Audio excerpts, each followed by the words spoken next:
Diasco Foot, le miroir du football de la diaspora congolaise.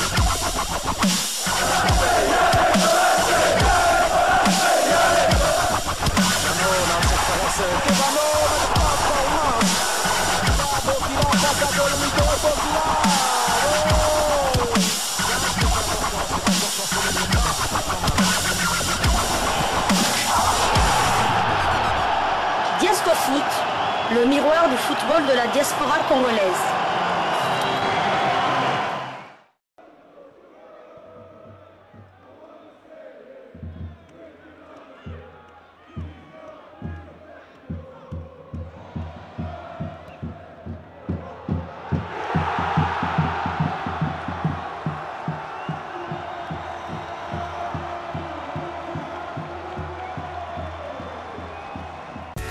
Vous êtes en train de suivre Diasco Foot, le miroir du football de la diaspora congolaise, Diasco Foot du 14 novembre 2022, que nous allons commencer par la Belgique, comme on vous a annoncé hier, on vous l'avait bien annoncé, que le sélectionneur Sébastien Desabre était présent en Belgique pour visionner un certain nombre de rencontres de football des clubs qui comptent dans leur rang des internationaux congolais, mais aussi des Congolais de la diaspora, des jeunes binationaux susceptibles de renforcer les léopards. Donc, nous allons commencer par la rencontre qui avait opposé OHL Oud et Verlet Leuven à la formation du Royal Football Club de Serein. Dans la formation de OHL, il y a 2 Congolais et dans la formation de Louvain, dans la formation de Serein également, et 2 binationaux congolais aussi.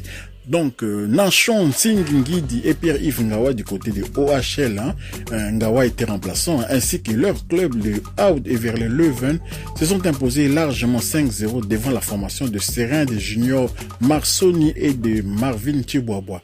Marvin Chiboabois également resté sur le banc.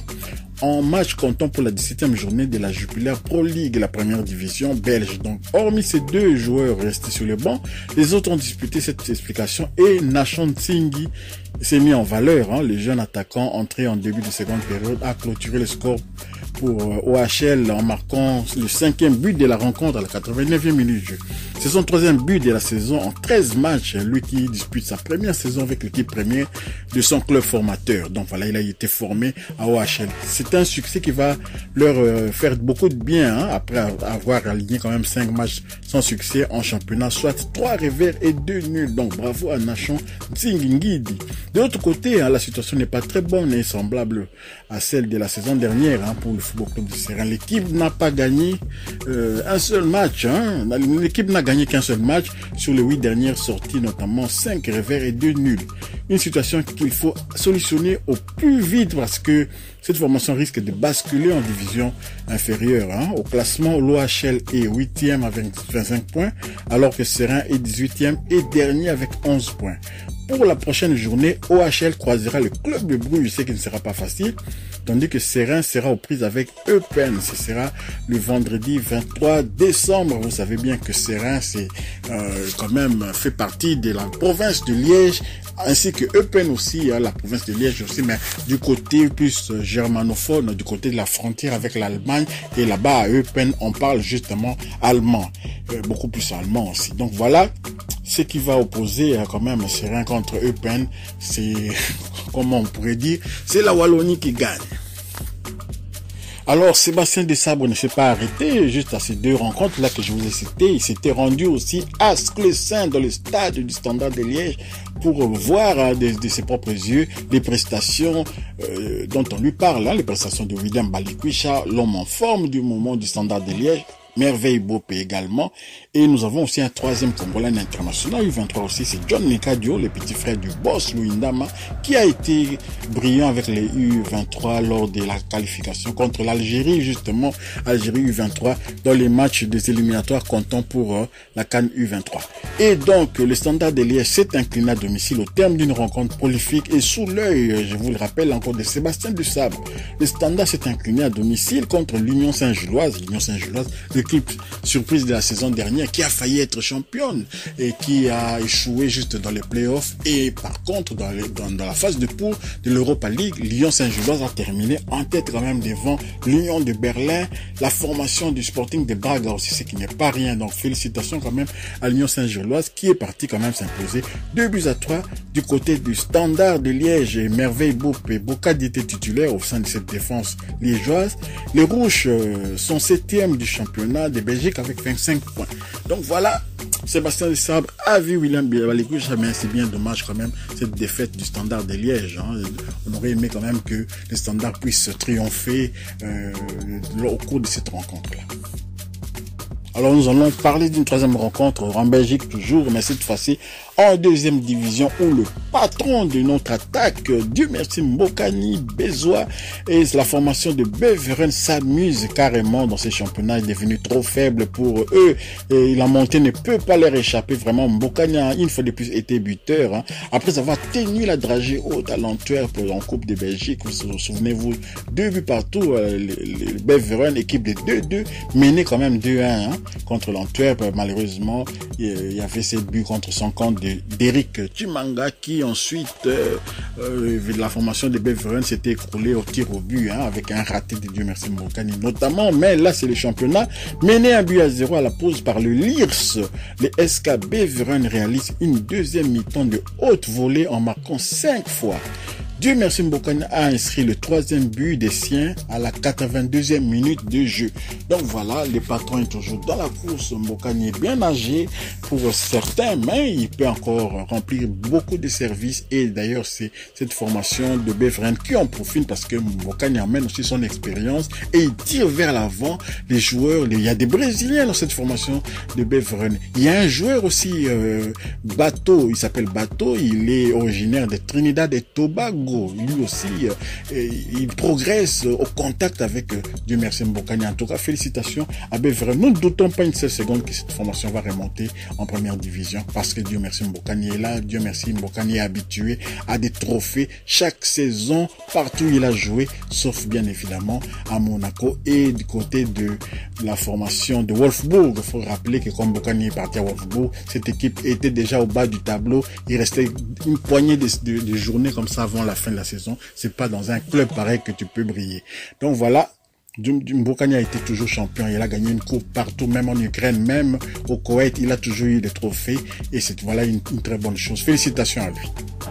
Voilà, terminons cette première livraison de Diascofoot par la France. Il y a un certain nombre de résultats que nous allons donner de clubs français qui ont des internationaux congolais dans les rangs. Donc, nous allons commencer par l'Olympique de Marseille de Chancel Mbemba Mangoulou qui a renversé l'AS Monaco. L'Olympique de Marseille arrache la victoire dans les arrêts de jeu sur le terrain de l'AS Monaco.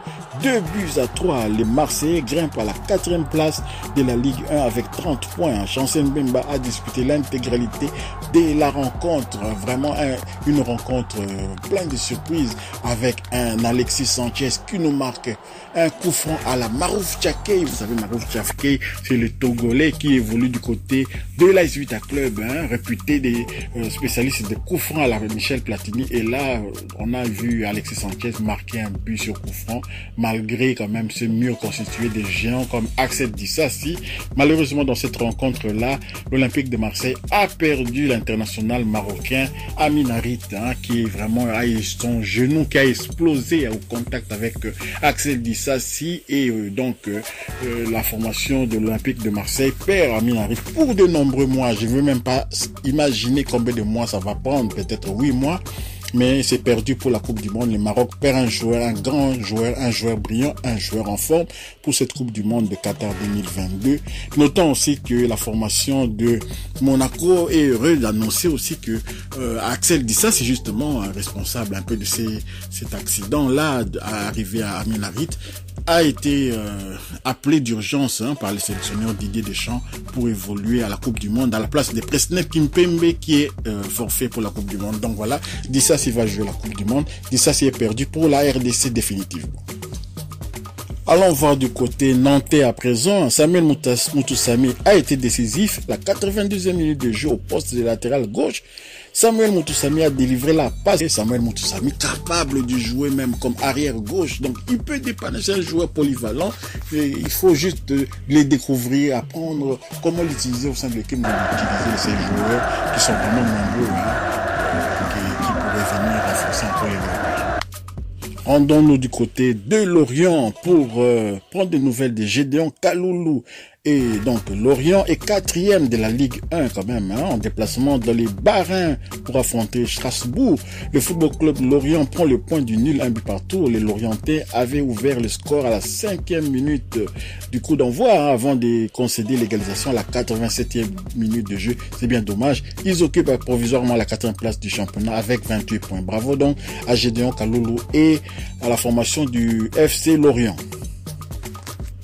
Voilà, terminons cette première livraison de sportive de Diasco Foot du 14 novembre 2022 par un résultat qui nous restait encore, toujours en Ligue 1. Stéphie Mavididi et Montpellier obtiennent le nul dans les fils, dans les dernières minutes de jeu.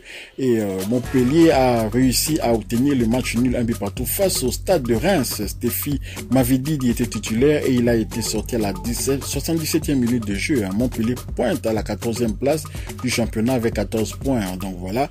Stéphie Mavididi est quand même ancien joueur, tous de Turin. Je ne sais pas s'il espère encore quoi, vraiment, ou bien on l'a peut-être jamais sollicité, mais il devrait peut-être bien réfléchir maintenant parce que les places sont chères et à son poste, vraiment du côté de l'équipe de France, il ne faut pas trop rêver. Donc c'est le moment peut-être de venir renforcer, apporter quelque chose à la RDC, un temps soit peu, venir apporter quelque chose à la RDC, ce serait une bonne chose pour la famille, pour le peuple congolais. Si vous avez aimé cette première livraison sportive de Diasco Foot, merci de partager, de liker également, de laisser des commentaires.